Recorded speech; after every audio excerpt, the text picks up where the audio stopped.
गाउली पद्धति जमी भजा जाए सेमती आम भाजिलु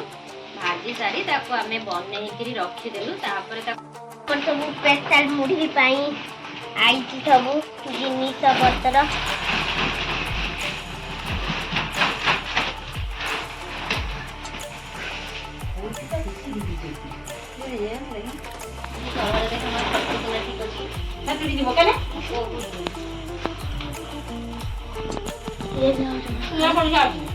देखन संग मैंने एटा होची हमर चाउल मुढ़ी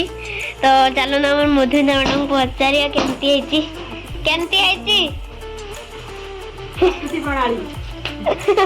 प्रस्तुति प्रणाली कोन सांग माने बने खाइबे कोन आपण कोन कहबे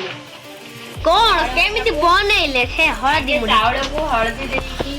गोळेकी ताको आमे रखिलु किछि समय से बतरिला परे ताको आमे बुलेइलु किंतु मुढ़ी भाजिला बेले जेमति चाउल घाटी की बुला जाय सेति न बुलेइकी ताको टिके अल्प बुलेइलु ता कारण होची मुढ़ीटा पूरा बड़ बड़ हो जाय किंतु आमे जोटा हळदिया मुढ़ी कहते बा चाउल भाजा आम भाषा रे कहते सेटा टिके छोटा छोटा हुए तेणु से आम ताको अल्प बुलेइकिनी आम चाउल भाजा भाजिलु जो कुड़ारे जमती पीछ द्वारा आम गाउली पद्धति जमी भजा जाए सेमती आम भाजिलु भाजी सारी आम बनईकि रखीदेलु छौंकिबा मसला प्रस्तुत कलु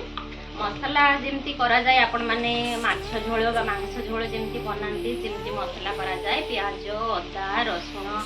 अळीच लवंग मीठा काठ लंका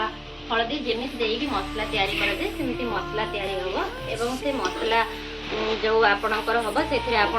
गोटे बा दीटा आप माने ये अनुजाई आप नड़िया काटिकी कोच कोच करके भाजिकिना से पकेबू।